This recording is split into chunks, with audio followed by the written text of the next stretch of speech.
Kumusta po, Sir Baby?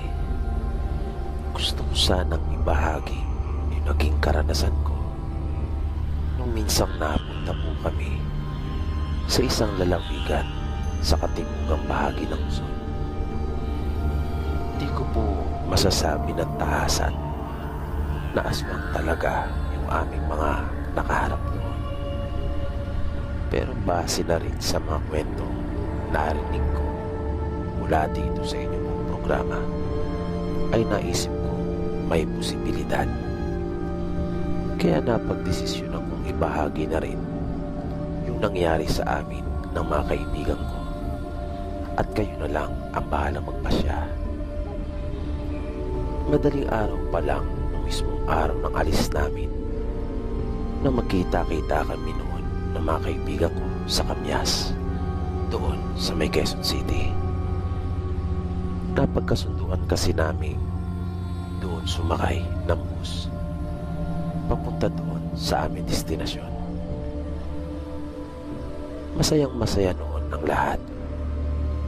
Tandang-tanda ko pa nga na halos hindi nawawala yung mga ngiti sa labi ng mga kaibigan ko. Maging ako nung oras na iyon, masayang masaya din. Wala kaming tigil sa pagkukwentuhan. Akala mo ay noon lang uli kami nagkita-kita, samantalang halos araw-araw naman ay magkakasama kami lagi. Siguro ay ganun talaga kapag masyado nang malapit ang loob nyo sa isa't isa. Nang dumating kami dun sa lugar ay tanghali na. Pagkatapos kasi namin bumaba ng bus noon, ay may sinakyan pa kaming jeep, at medyo malayo pa yung aming biniyahe. Ang una ko kaagad napansin pagbaba namin mula doon sa jeep ay yung kumpol ng mga tao na naandoon sa may kanto ng isang daan papasok. Nakita ko kasing nagbubulungan sila, at hindi ko rin gusto yung paraan ng pagkakatitig nila sa amin. Na naglalakad na kami papasok ay parang kinabahan ako. Hindi ko maintindihan ang sarili ko noon. Ang lakas ng kaba sa aking dibdib, na tila ba may mangyayaring masama. Pero wala akong anumang ideya sa kung ano yung panganib na nagbabadya. Sabi sa amin ng isa naming kaibigan, hindi naman daw malayo yung aming lalakarin at amin ang mararating yung bahay ng kanyang kaanak. Kaya tiwala naman kami at kampante na makakarating kami doon ng maayos. Dahil sa paraan ng kanyang pagsasalita ay tila sanay na siya doon sa lugar. Pero hindi pala. Dahil ang tagal na namin naglalakad ay hindi pa rin namin narating yung aming destinasyon. Hindi pa rin namin nasapit yung bahay ng kamag-anak niya. At nang simula na namin siyang kulitin, ay doon pa lamang siya umamin sa amin na naliligaw na raw kami, at katulad namin ay iyon lang din pala ang una niyang pagpunta sa lugar, na itinuro lang pala ng kamag-anak niya yung direksyon at kung ano yung aming mga sasakyan. Nung mga oras na iyon ay tila kami na lang ng mga kaibigan ko ang naglalakad, at wala kaming natatanaw na kabahayan. Kaya wala kaming mapagtanungan. Pilit na inunawa ng kaibigan namin yung mga direksyon na ibinigay sa kanya ng kamag-anak. Wala nang ibang paraan para makaalis kami sa pagkaligaw, kung hindi ang subukan at pagtiwalaan na rin yung mga direksyon na itinuro sa kanya. Noong mga oras na iyon ay naisip kong marahil ay iyon na yung mangyayaring hindi maganda. Kung kaya, nakaramdam ako ng matinding kaba nung papasok pa lang kami sa hindi simentadong daan na iyon. Pero kahit ganun na yung sitwasyon, kahit paano, ay nababawasan yung kaba na aking nararamdaman paminsan-minsan. Dahil na rin sa ganda ng mga tanawin. Probinsyang probinsya kasi yung lugar. At hindi ako laging nakakaranas ng ganon. Kaya lang, habang lumilipas yung oras, ay bumabalik yung pag-aalala ko. Ang totoo ay hindi lang naman ako. Maging yung mga kasama ko ay parang nakakaramdam na rin sila ng takot. Dahil paano na lang kung hindi talaga namin matuntun at tuluyan na kaming maligaw. At ang mas ikinabahala pa namin ay yung baka abutan na kami ng dilim sa daan. Nang mga mag-aalas 4 na siguro iyon ng hapon, habang patuloy pa rin naming sinusubukan na matuntun yung bahay ng kaanak ng kaibigan namin, ay iminungkahi nung dalawa naming kaibigan na bumalik na kami habang maliwanag pa. Pero sinabi ng kaibigan namin na subukan pa namin na tahakin yung daan pagkat malakas daw yung kutob niya, na baka nasa una na yung bahay na aming pupuntahan. At sinang-ayunan naman iyon ng dalawa pa naming kaibigan, kung kaya nagpatuloy pa kami. At may nakita nga kaming kabayan. Sa pagkakatanda ko ay may mga 5 iyon na halos magkakatabi. Kaya natuwa kami noon na yung kaibigan namin na siyang nagyaya sa amin doon ay napasabi pa nang yun nga daw yung sinasabi niya, at tila may pagmamayabang pa na sinabing hindi barang at tama siya. Tama daw yung kutob niya. Hindi na namin pinansin pa yung mga iba pa niyang sasabihin at pagyayabang. Para nagmamadali na kasi yung mga paa namin na nag-uunahan para lang makarating na doon. Habang papalapit kami ay napansin na kami ng mga taong naroon. At nakita namin unti-unti nang kumapal yung bilang ng mga taong naroon doon sa may bakod na tila ba hinihintay kami. Nang tuluyan na kaming makalapit sa kanila, ay pansamantala kaming natigilan. Nakita ko yung kaibigan namin na tinitingnan niyang mabuti yung mga tao na kanya silang sinisino at iniisa-isa, at tila hinahanap yung kaanak niya. Na ipinagtaka ko iyon, at siguro maging yung iba pa naming mga kasama ay nagtaka rin nang makita yung reaksyon nito. Dahil isa yung reaksyon na nagsasabing hindi niya nakikilala yung mga taong nasa harapan niya. At hindi ko po alam kung tao nga ba ang mga iyon, Sir BP. Dahil para silang mga mangangain ng tao. Sa pagkakatitig pa lang ng iba sa amin, ay mararamdaman mo hindi nila nagustuhan yung presensya namin doon. Habang yung iba naman ay tila ba kabaliktaran. Parang masayang masaya na makita naman kami. Pero yung napapansin naming saya sa mukha nila ay hindi lamang saya ng pananabik, kundi parang may halong pagkatakam. Kaya ako nasabi ay dahil sa napapadila pa yung iba. Tama po yung narinig nyo, sir. Naglalabas-masok yung dila ng iba na natatakam. Para pansamantalang maputol yung hindi magandang tagpong iyon, ay nagtanong yung kaibigan namin sa kanila kung kanila bang nakikilala yung kanyang kaanak, kung taga roon pa raw ito. Pero hindi siya sinagot ng kahit isa sa mga iyon. Isa ang nagsalita, pero ang sinabi ay pumasok daw muna kami sa kanilang bakuran, magpahinga, at kung maaari ay doon na daw kami magpalipas ng gabi, pagkat sigurado raw na kami ay mga pagod na.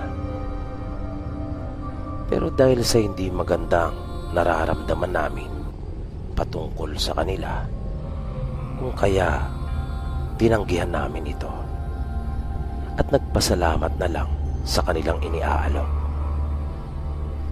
Tumalikod na kami at nagmamadaling tinahak yung daan pabalik. Nagmadali kami pagkat malapit nang lumubog ang araw.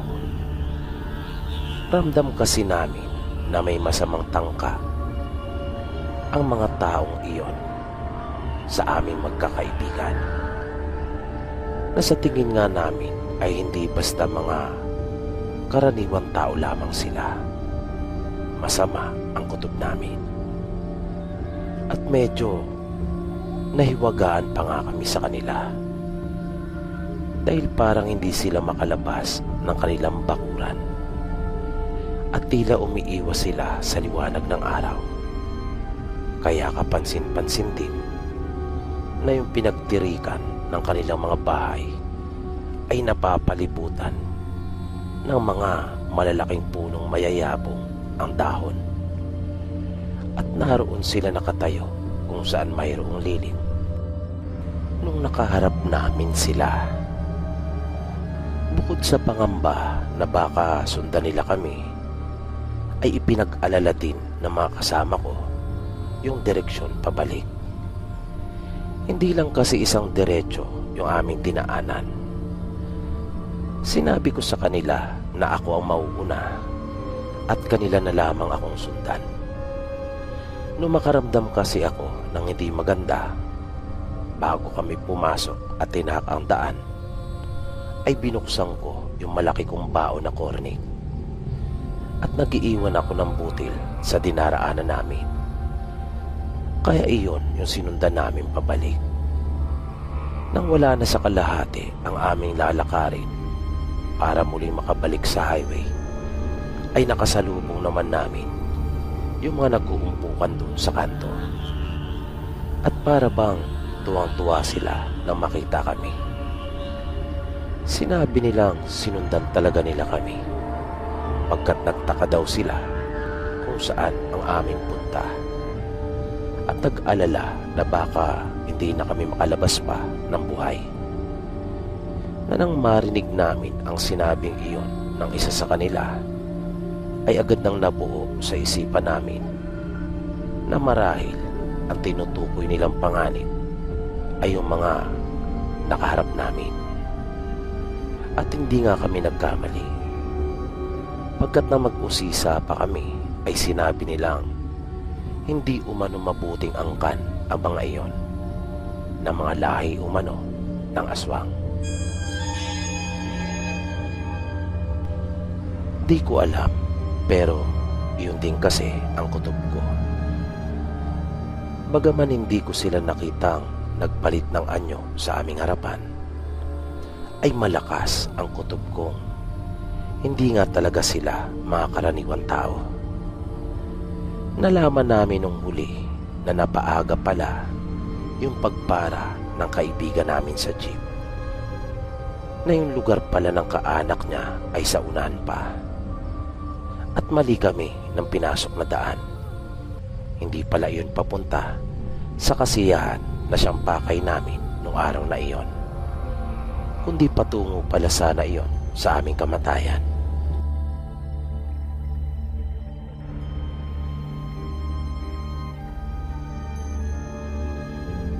Magandang gabi sa iyo, Sir Bibi.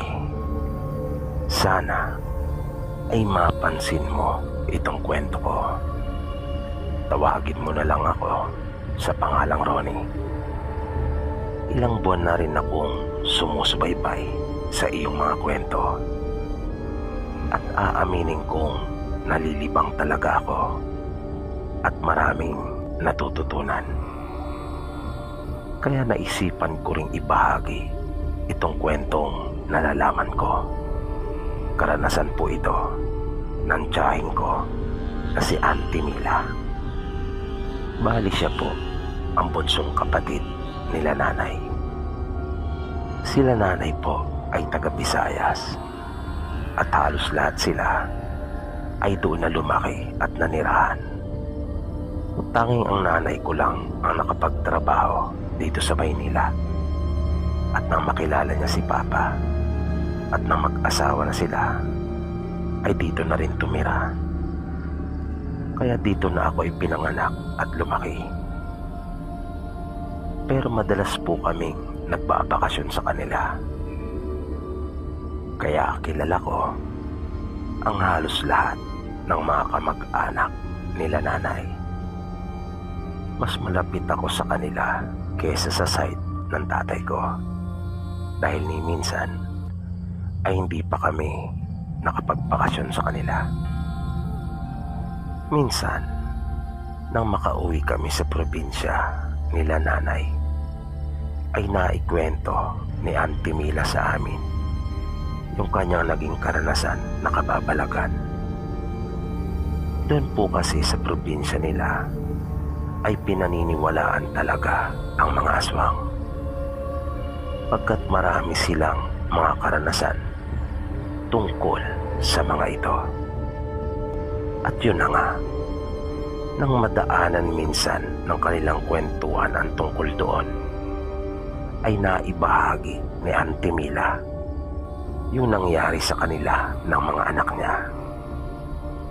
Wala kasi noon ang kanyang asawa dahil nagtatrabaho ito sa isang construction company at kasalukuyang may project sila noon sa Cavite. Kaya si Auntie Mila lang at dalawa niyang anak ang nasa kanilang bahay noon. Bali bumukod kasi sila. Nakabili sila ng lupa sa ibang bayan at doon na nanirahan. Nagkaroon kasi sila ng alitan ng kuya nila nanay. Kaya para hindi na lumala pa at nang makaiwas na rin sa gulo, ay nagpasya silang sa ibang bayan na lang manirahan.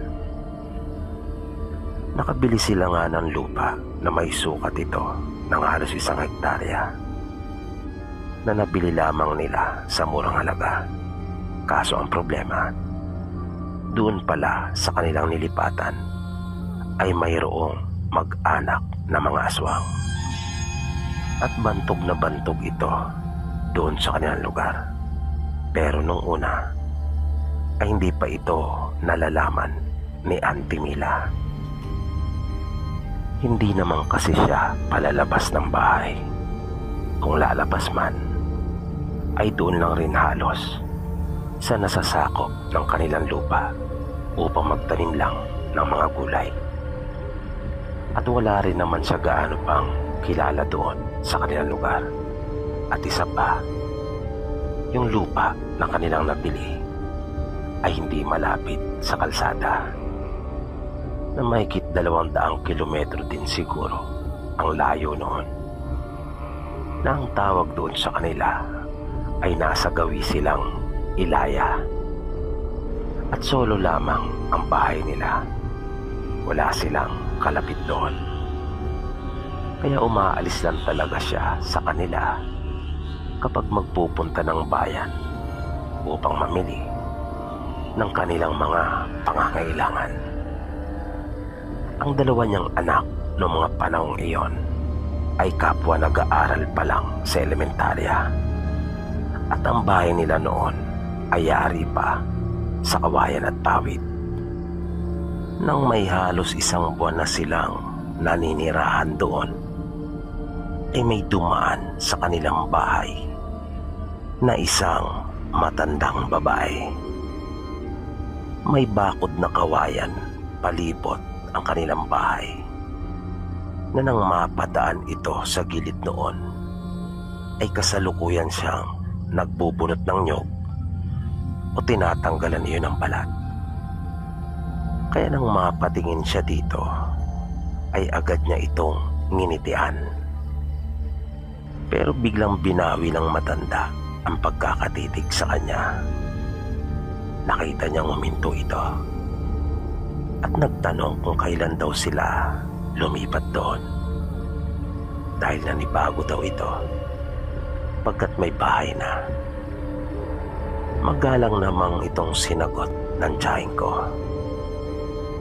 Nagpatuloy pa umano ang matanda sa pagtatanong kung nasaan daw ang kanyang asawa at kung sino-sino sila na naroon sa kanilang bahay. At dahil sa hindi naman iyon minasama ni Auntie Mila, ay kanyang sinabi na sila lang ng mga bata ang naroon dahil nagtatrabaho sa Cavite ang kanyang asawa. Tinanong ng matanda kung nasaan na yung kanyang mga anak, na para bang gusto nitong sila ay makita. Kaso nung mismong mga oras na iyon ay nasa paaralan naman ang mga ito. Kaya kanyang sinabi rin sa matanda, natatango-tango ito na ipinapahiwatig na kanyang naintindihang lahat ng mga isinagot sa kanya ni Auntie Mila. At pagdakay, nagpaalam na rin ito. Ayon sa tiyahin ko, maayos naman ang kanilang naging pag-uusap. At walang-wala talaga sa isip niya na iyon na pala ang mitya ng kapahamakang naghihintay sa kanila. Naisip niya kasing normal lang naman iyon para sa mga datihang taga roon na magtanong kapag may nakitang ibang muka na hindi sa kanila pamilyar. At hindi rin naman daw niya nakakitaan ang matanda ng masamang intensyon. Malumanay umano ito magsalita. Yun nga lang, habang nakikipag-usap ay hindi ito nakatingin sa kanya. Pero hindi pa rin iyon binigyan ng masamang pakahulugan ng tiyahin ko. Ang nasa isip umano ni Auntie Mila noong mga sandaling iyon ay baka nahihiya lang ito dahil sa noon pa nga lang sila nagkaharap. Kinagabihan noon, matapos nilang makakain ng hapunan, habang gumagawa ang kanyang mga anak ng kanilang mga gawaing bahay sa kanilang mga aralin, at siya naman ay abalang nagliligpit pa sa kusina, ay bigla nilang narinig na kumahol ng malakas ang kanilang aso. Pero saglit lamang iyon, na ang sunod nilang narinig ay parang umiiyak na ito, na para bang nabahag ang buntot. Gayunpaman ay napasilip pa rin si Auntie Mila sa mga puwang na nasa gilid ng kanilang hugasan.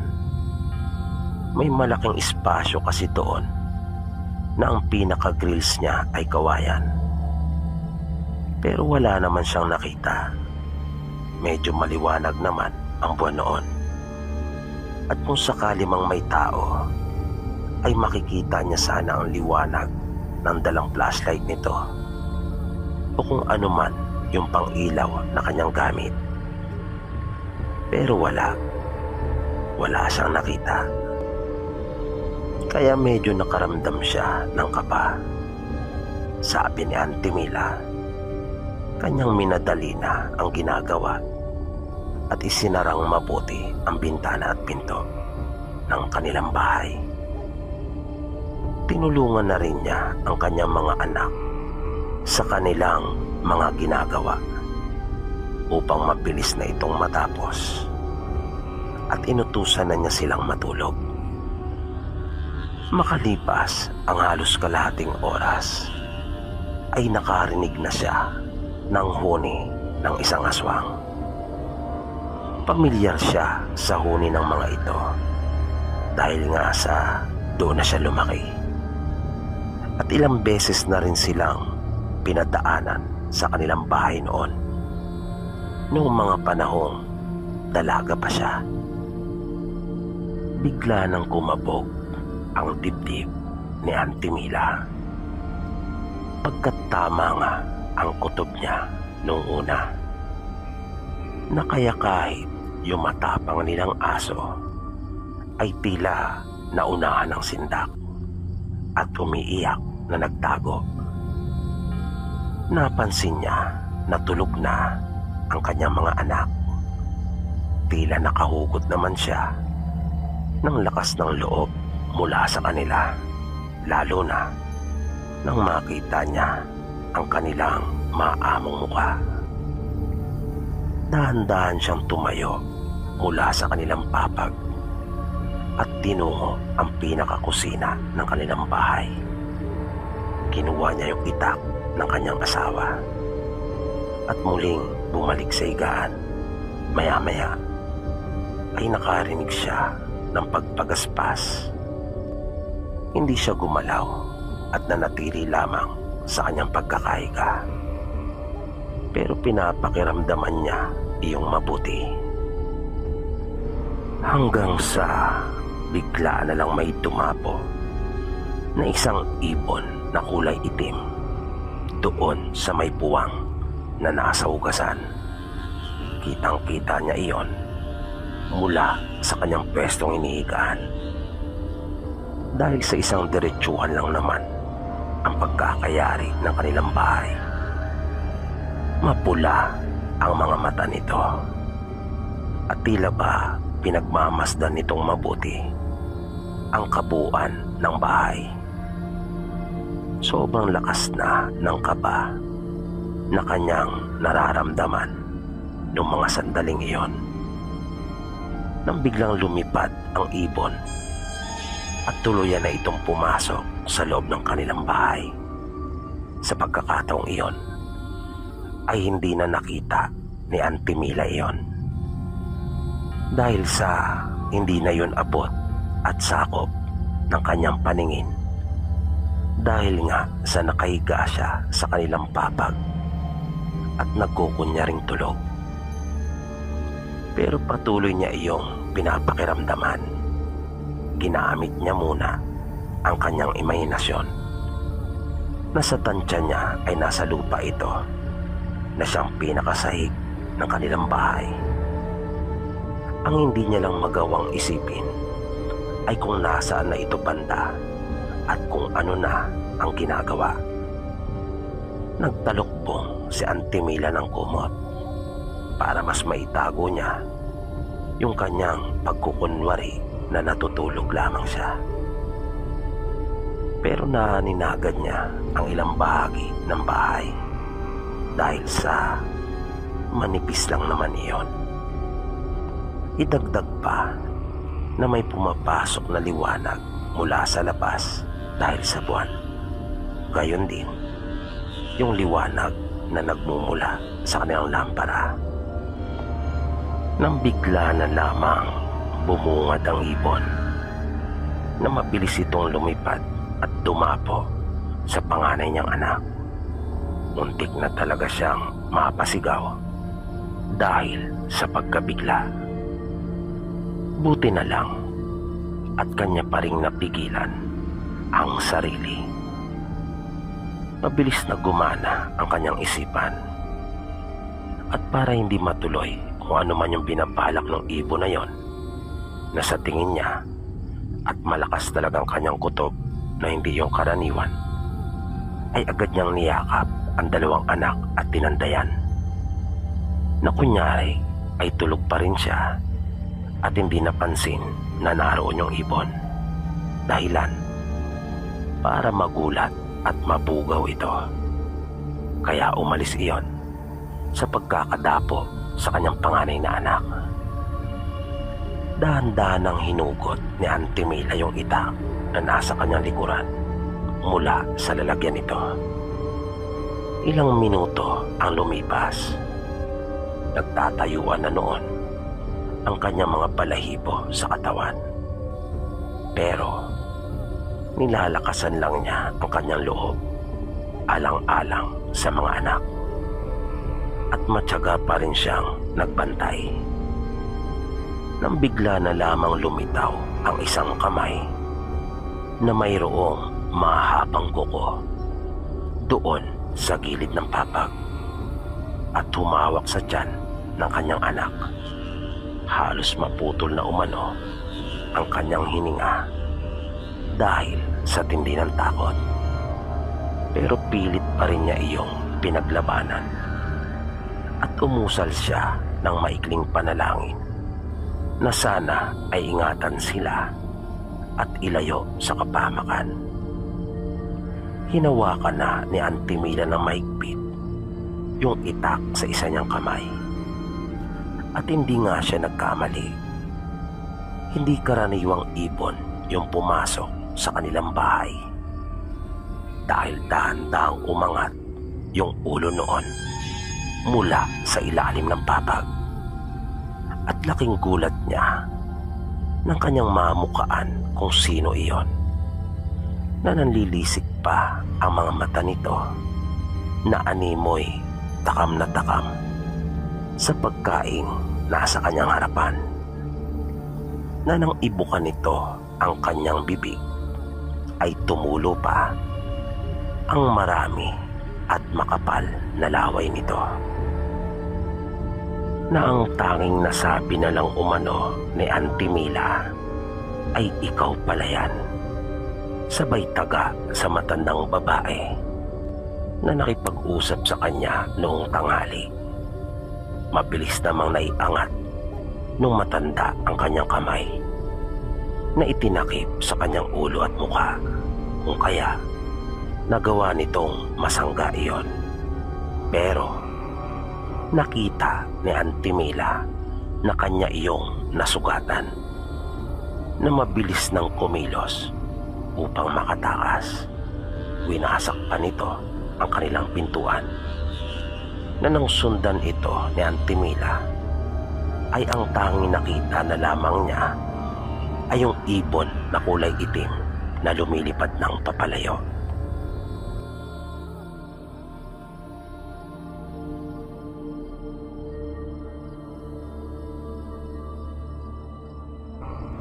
Magandang gabi po sa iyo, Sir PB. Ako nga po pala si Melanie. Kasalukuyan nagtatrabaho ngayon dito sa ibang bansa. Katulad po ng marami sa inyong mga tagapakinig, ay lumaki din po ako sa probinsya. Kung kaya, may ilan din po ako mga nakakatakot na karanasan. Ang una kong naging karanasan ay nang minsang utusan ako ni nanay na bumili ng sardinas at miswa upang may maiulam kami sa hapunan. Malalayo ang pagitan ng mga bahay doon sa amin. Kaya nakiusap pa ako noon na kung maaari ay magkatay na lang kami ng manok. Kaya lang, di hamak na mas gusto talaga ng mga magulang at kapatid ko ang sardinas. Kahit ako ay mas gusto ko iyon. Kaya lang, dahil nga sa malayo ang bibilang tindahan, kung kaya iminungkahi ko na magmanok na lang muna kami. Pero dahil sa hindi na ganong karami ang mga alaga naming manok, kung kaya hindi rin pumayag sila nanay. Kaya wala na akong nagawa pa kundi ang sumunod. Naabutan ako ng halos 1 oras balikan sa paglalakad. At mabuti sana kung puro patag lang yung aking daraanan. Ang kaso mo ay hindi. Magmula sa amin ay aakyat ka pa ng mataas. At mahaba-haba yung pataas na bahaging iyon. Pagkaahon doon ay may bahaging banayad lang. Pero matapos naman iyon, ay matarik na ulit at dire-diretso na yun hanggang sa tuktok. Bago lulusong at naroon na yung bahay nung nagtitinda doon sa aming lugar. Pagkatapos kong makabili at nang ako ay pauwi na, habang pababa ako ng bundok, ay bigla akong kinilabutan. Lalo na doon sa bahagi kung saan dating tinayuan ng bahay ng kaanak namin. Medyo madilim na kasi yung bahaging iyon dahil sa mga naglalakihang puno na naroon. Bukod doon, parang mayroong kasing sumusunod sa akin. Kaya panay din ang lingon ko. Kinabahan na talaga ako nung oras na iyon. Kaya mas nagmadali pa ako. Wala pa naman akong dala na kahit ano, maliban lamang sa mga binili ko. Nagpatuloy pa yung nararamdaman ko na para bang may sumusunod sa akin. Nang minsan pa akong lumingon ay nagulat ako. Nang bigla na lamang may sumulpot na isang napakalaking aso sa aking likuran. Hindi karaniwan iyon doon sa aming probinsya. Dahil wala namang gumagalang aso doon. Maliban na lang pagkaminsan nakasama nito ang kanyang amo. Kadalasan ang mga aso ay nasa bahay lang talaga. Kaya iba na ang nasa isip ko noong mga sandaling iyon. Mabilis akong tumakbo nang makita ko ang asong iyon at nagsisigaw ako. Sa sobrang takot ko noon, pakiramdam ko ay hihimatayin ako para akong malalagutan ng hininga. Pero pinilit ko pa rin at hindi ako tumigil. Naririnig kong may sumisigaw doon sa bahay namin na inaalam kung ano din yung isinisigaw ko. Kaya minsan pa ay sinabi ko sa kanilang tulungan nila ako dahil may aswang. Maya-maya ay narinig ko na yung mga boses nila. Kanila akong sinalubong. Pagkakita nila sa akin ay nag-alala sila pagkat putlang-putla ako at nanlalamig dahil sa sobrang takot. Ang sunod kong naranasan ay nangyari noong minsang pauwi kami ng nakababata kong kapatid mula sa paaralan. May kalayuan po ang pinapasukan namin noon at nilalakad lang namin ito. Dahil sa bukid kami nakatira. Ang pasok namin noon ay buong araw at madalas ay inaabutan na kami ng takip silim sa daan dahil nga sa layo. Isang araw, habang kami nga ay papauwi na, may bigla na lamang tumawid sa aming dinaraanan sa gawin naming unahan. Napakabilis noon. Kung kaya, hindi namin natukoy kung ano iyon. Kulay itim iyon na malaki. Ang una kong naisip talaga ay isang uri lang iyon ng hayop, pero di ako sigurado kung ano. Dahil hindi naman iyon nakakatulad ng isang baboy o aso. Nagulat talaga kaming magkapatid nang bigla iyong dumaan sa aming harapan. Kaya napatigil kaming sandali at pinalipas ang ilang minuto. Medyo natakot din kasi kami. At nang sa palagay namin ay wala na iyon doon, tsaka kami nagpatuloy sa paglakad. Pero iniwasan namin yung gilid ng daan kung saan namin iyon nakitang sumuhot. Nang malampasan na namin yung bahagi ng daan kung saan namin nakitang lumusot yung hayop na iyon, ay nagmadali kami ng kapatid ko. At nang nakakalayo na kami, ay bigla naming narinig yung malakas na huni. Pero hindi rin ako sigurado kung yung nakita ba namin ang siyang lumilikha ng tunog na iyon. Pero kakaiba din kasi yung paghuni nito. Panay ang lingon namin sa aming likuran. Di nagtagal ay may biglang bumulusok pa itaas mula doon sa masukal na bahagi sa ibaba ng daan. Para kasing bangin yung gilid ng daan na punong-puno ng iba't ibang uri ng halaman at mga puno. Dahil doon ay napasunod talaga at napako ang aming paningin sa biglang lumipad na iyon. Ang lapad ng pakpak noon at parang katulad sa uwak na nakakita ng patay na nagpapaikot-ikot ito sa itaas. Ang nakakapagtaka pa, parang hindi ito kasing hugis ng ibon.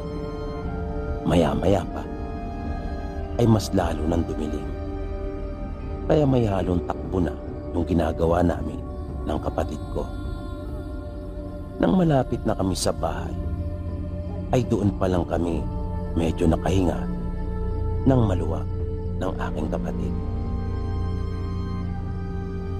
At hindi pa po dyan nagtapos yung mga karanasan ko, Sir Bibi.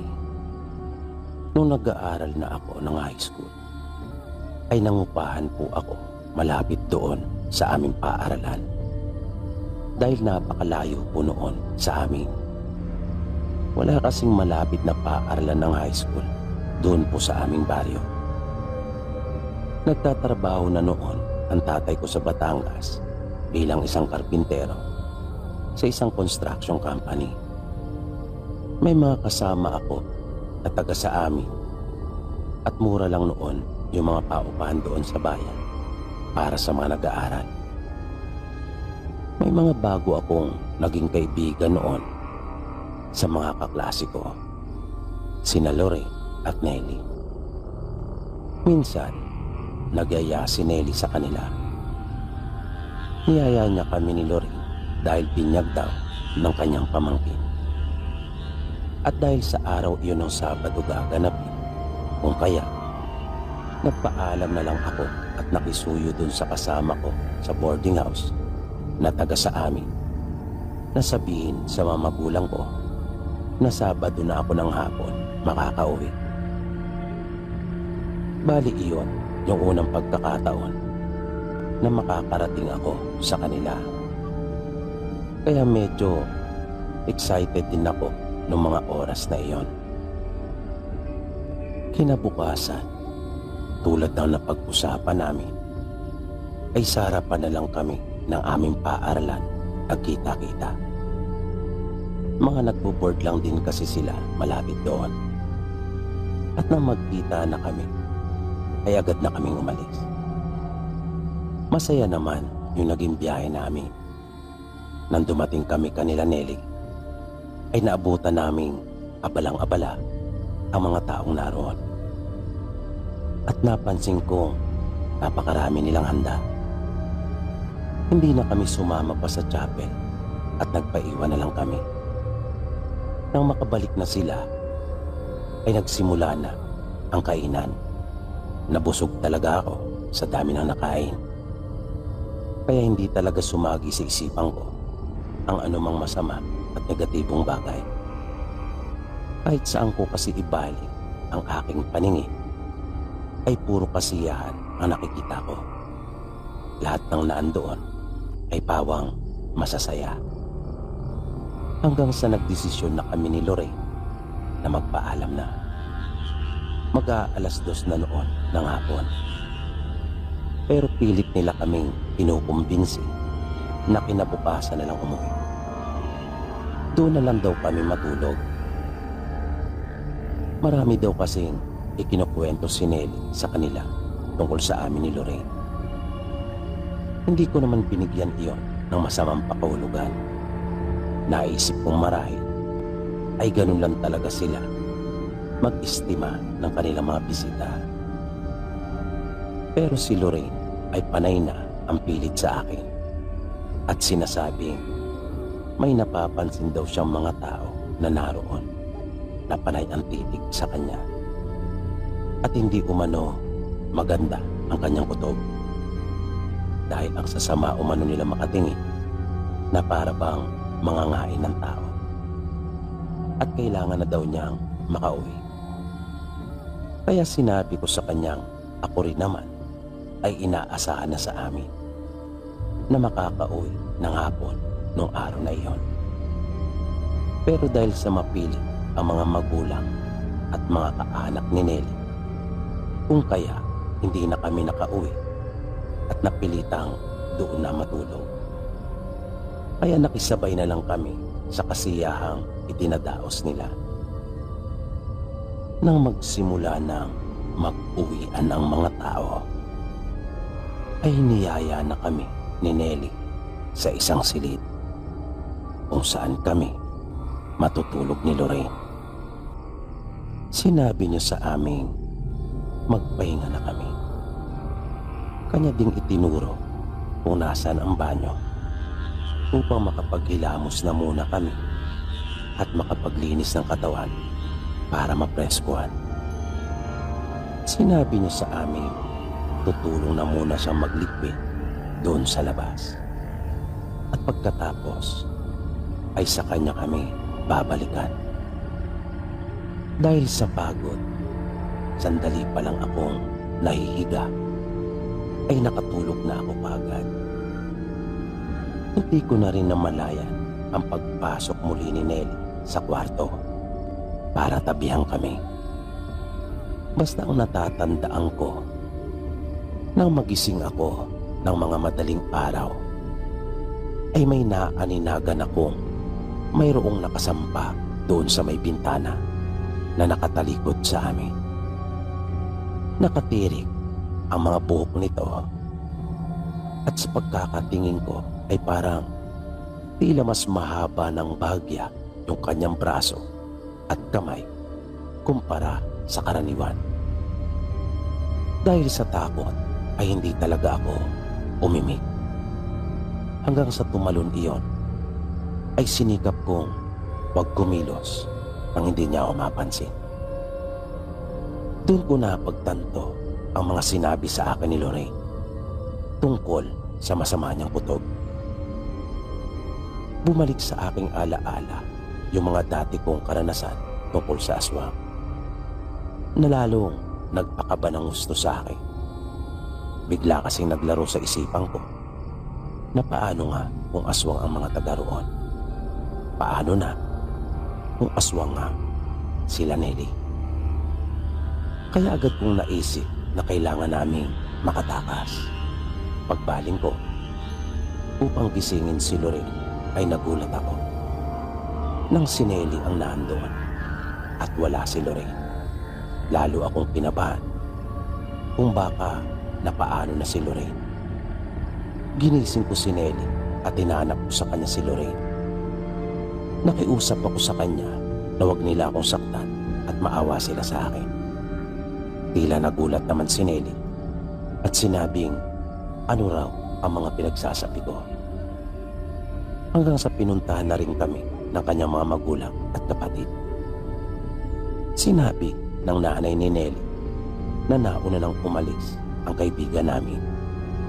Hindi na raw siguro napigilan pa nito ang kanyang sarili at kailangang maisagawa ang nasa.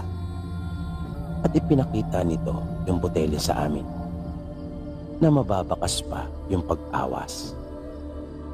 Sa probinsya namin ay alam na kung ano ang ibig sabihin noon.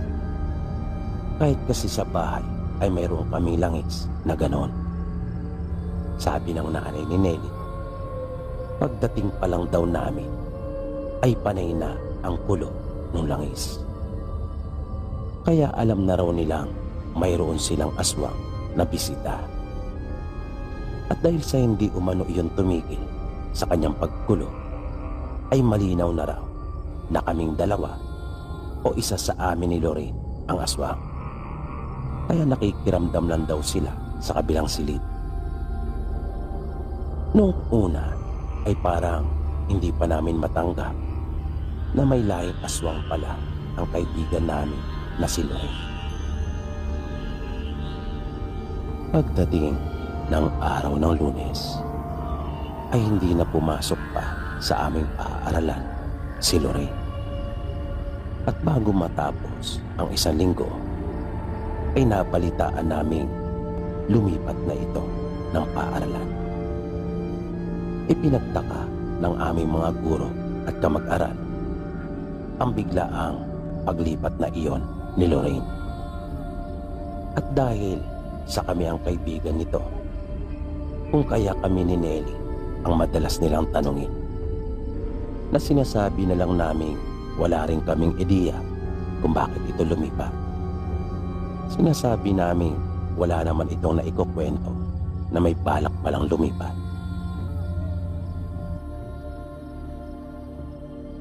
Dito po pansamantalang nagtatapos ang ating programa. At sana po'y inyong nagustuhan ang kwentong ating itinampok sa pagkakataong ito. Sana po ay patuloy niyo pang subaybayan ang mga susunod pa nating kwento. Maraming salamat po at hanggang sa muli.